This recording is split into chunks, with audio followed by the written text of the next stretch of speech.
Muito bem, começando mais uma aula de filosofia e dessa vez a gente vai trazer a filosofia para a Terra, como diria Cícero. Ou seja, a gente vai parar de ficar examinando a natureza e vai trazer a filosofia para o homem, que nós estamos fazendo aqui. E para começar, vamos falar de uns filósofos polêmicos. Sobre o quê? Vem comigo que eu te mostro.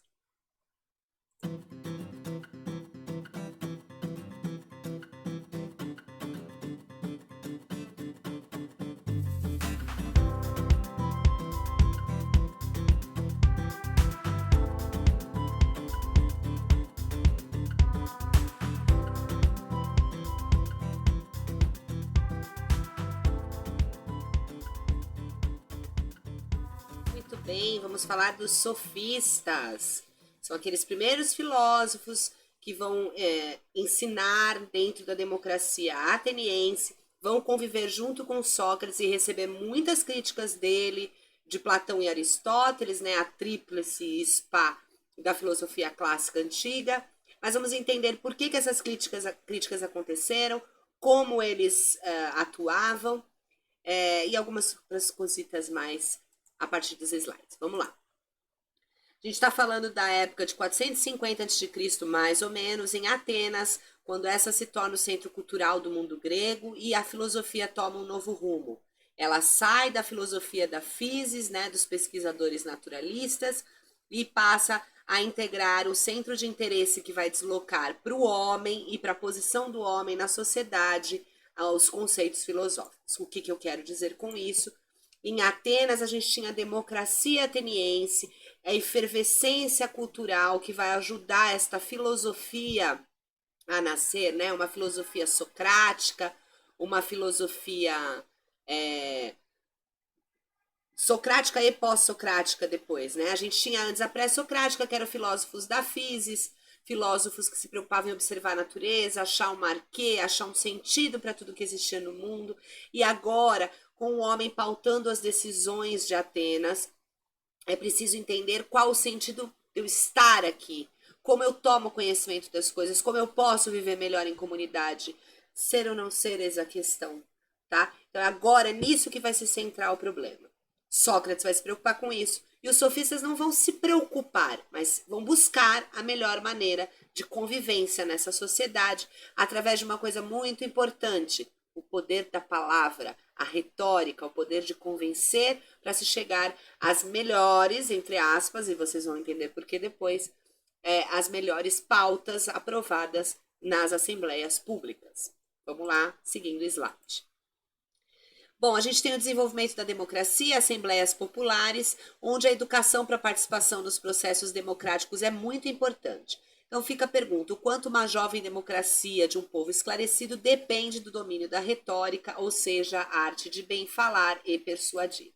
Esses sofistas, a gente vai ver daqui a pouco no próximo slide, eles eram como professores itinerantes que andavam de cidade em cidade ensinando os alunos. Cada um era especialista em alguma área, né? Matemática, música, mais uma área mais científica, que ainda não era dessa forma vista, né? Naturalista. Mas todos eles tinham grande capacidade de retórica e de ensinar retórica. O que é a retórica? Estamos aqui discutindo, eu e você, sobre filosofia, por exemplo.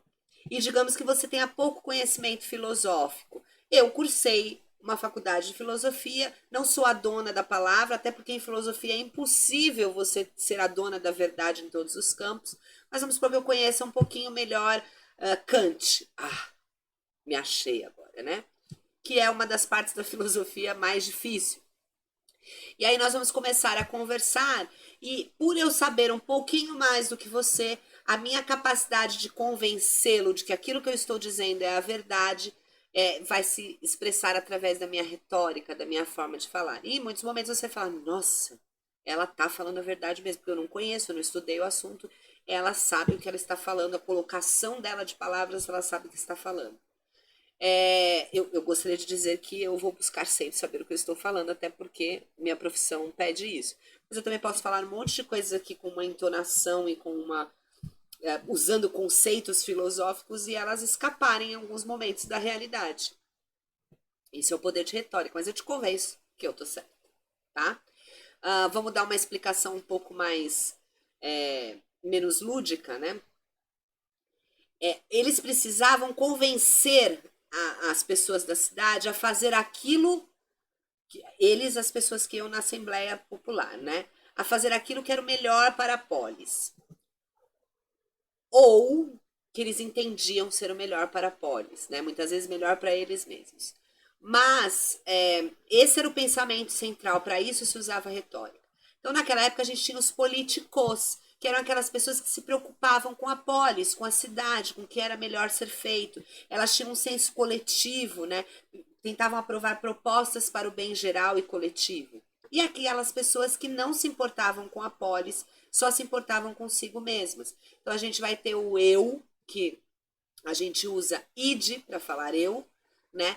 E a pessoa que roda em torno de si mesma, que é individualista, que é o ota, o rodar em torno do próprio umbigo, ou de si mesmo, que é o idiota.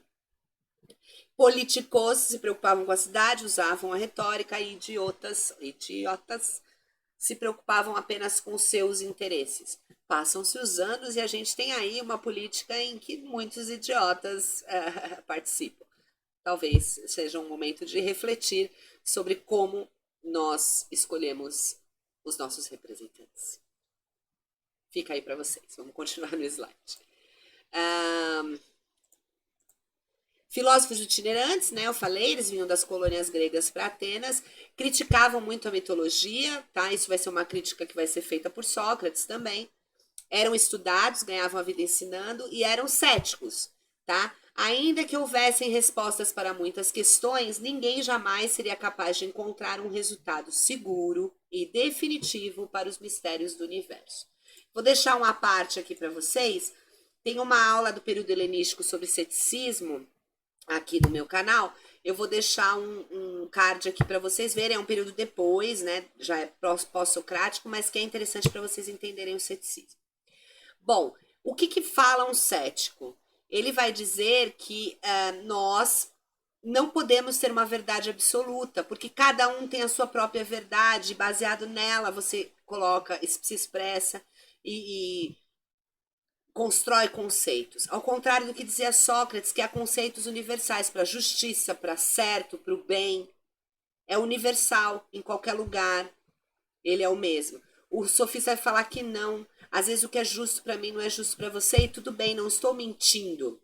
Eu apenas estou colocando o meu ponto de vista da questão, como eu meço aquilo, como eu vejo aquilo, eu acredito que aquilo seja, tá? E aí é importante essa frase aqui do Protágoras que fala que o homem é a medida de todas as coisas. Quando não existe uma verdade, uma resposta absoluta, a gente vai se valer da melhor resposta. E qual é a melhor resposta? Aquela que vai gerar a melhor convivência entre os homens na sociedade, tá? Então, o certo, o errado, o bem e o mal depende das necessidades humanas. O que é certo em um determinado momento pode não ser em outro momento, porque aquela sociedade mudou.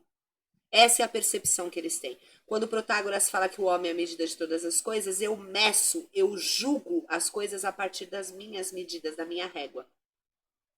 Então, enquanto Sócrates acusa-os de mentirosos, eles vão dizer, eu não estou mentindo, essa é a minha visão da verdade. Até que ponto ela é verdadeira ou não? Pode não ser para você. Então, quando eu tenho, por exemplo, uma pauta em assembleia do desvio de um rio que corre ali no meio, entre uma fazenda e uma vila, e a vila pede que o rio vá para correr para o lado deles, porque eles têm que andar quilômetros para conseguir água, e o filho do fazendeiro que estudou com sofistas vai usar a seguinte retórica: a vida inteira esse rio correu para as nossas terras. As nossas terras produzem leite, produzem alimentos que vocês consomem, né, que vocês compram. Se a gente desviar todo o rio, será que nós vamos continuar conseguindo fornecer os alimentos que vocês consomem? E diante disso, não é melhor a gente dividir essas águas, um pouco para vocês e um pouco para nós? Com esse poder de retórica, que não é uma mentira, né, propriamente dita, ele apenas está vendo o benefício de todos, mas sem perder o privilégio dele de acesso à água, que é o que ele acredita, porque ele viveu naquela realidade, ele nunca viveu na vila. Então, por exemplo, alguém da vila que tivesse estudado com sofistas, e geralmente não estudou porque não tinha condições financeiras para pagar um sofista, poderia dizer, mas cara, se a gente desviar a água, a gente vai ter tanto poder de produção de alimentos que a gente não vai precisar mais consumir o que vem da sua fazenda. E é mais justo desviar a água para uma população aqui de 500 pessoas da vila do que para uma população da sua família de 4, 5 pessoas. Não, mas eles acabam aceitando essa visão do fazendeiro, que não ia perder a água, né? Só ia ter que andar mais, digamos assim. E top, fala, tudo bem, se é pro bem de todo mundo, cada um fica com metade, tá ok. Porque eles entendem, ele consegue persuadir porque ele acredita naquilo. Por mais que para quem está de fora olha e fala, olha como ele está ludibriando, olha que mentira, mas ele acredita piamente que aquilo é verdade. Então para ele é fácil expor aquela posição e ter palavras para expor aquela posição, tá? Vamos continuar aqui. Outra coisa que eles não acreditavam era que haveria um sentimento natural de pudor, que a gente nascia bom, que a gente nascia correto, que a gente nascia com medo de falar algumas coisas. Não, tudo isso era fato, estava ligado à sociedade, aos costumes que a sociedade plantava. Então, quando Aristóteles falava que o ser humano é bom, eu não consigo voltar, voltei. Quando Aristóteles falava que o ser humano é bom por natureza, justo por natureza, né? Ele vai se corrompendo, mas é justo. Na verdade, essa fala é do Rousseau, mas Sócrates coloca em muitos pontos que existe o bem, existe a bondade, e que as pessoas têm que se pautar neste bem, que já está inato nelas, elas têm que procurar dentro delas e se pautar. Ele vai dizer, não é assim. Nós somos moldados. Quando a gente é criança e, por exemplo, fala para uma pessoa, nossa, você é feia, ou você tá feia, a sua mãe vai olhar para você e falar, não faz isso, não fala isso. E é o sentimento que a gente está tendo naquela hora. E a gente vai aprender que nem toda verdade se expõe dessa forma. Pode aprender a segurar algumas verdades e colocá-las quando é necessário, ou pode entender que mentir é o correto. Eu não devo falar as minhas opiniões. Isso está sendo moldado. Você não nasceu com isso. Da mesma forma, quando você andava nu, a sua mãe falava, vai pôr uma roupa, menina. Vai pôr uma roupa, menino. Ergue essas calças. Você sabia que aquilo era feio. Você começa a criar um pudor. Mas é social, não nasceu com você. Então, eram essas coisas que os sofistas colocavam. Um ponto importante para a gente analisar é que os sofistas, eles foram, o que eles escrevem, o que eles falam, vai ser trazido para nós muito pouco deles mesmos. Chega para nós alguns escritos de Protágoras e de Górgias, os dois principais sofistas. Muito que vai chegar é a partir de Platão e Aristóteles, né, já que Sócrates não escrevia.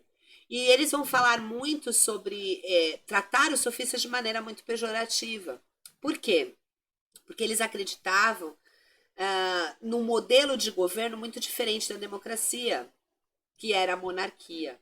Para eles, a democracia era demagogia, era dar uma chance a um povo de escolher, um povo iletrado, um povo que não sabia, não iletrado, mas ignorante, né, que não sabia o que estava escolhendo. E era preciso de uma autoridade, de um monarca, alguém inteligente, para Platão, de preferência um filósofo, um rei, né, que pudesse dirigir. Já os sofistas acreditavam na democracia, né? Trabalhavam dentro da democracia as suas ideias. Então, lógico que vão trazer para a gente uma visão muito pejorativa. Eu não estou aqui passando pano para sofista.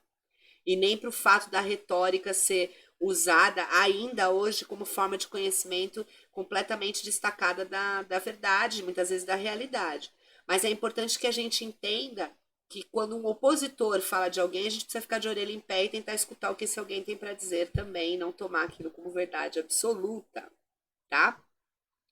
Bom, vocês conheceram um pouco mais da filosofia que vai ser despertada em Atenas, né? A filosofia com o homem no centro, filosofia com a política, em todos os seus sentidos, no centro.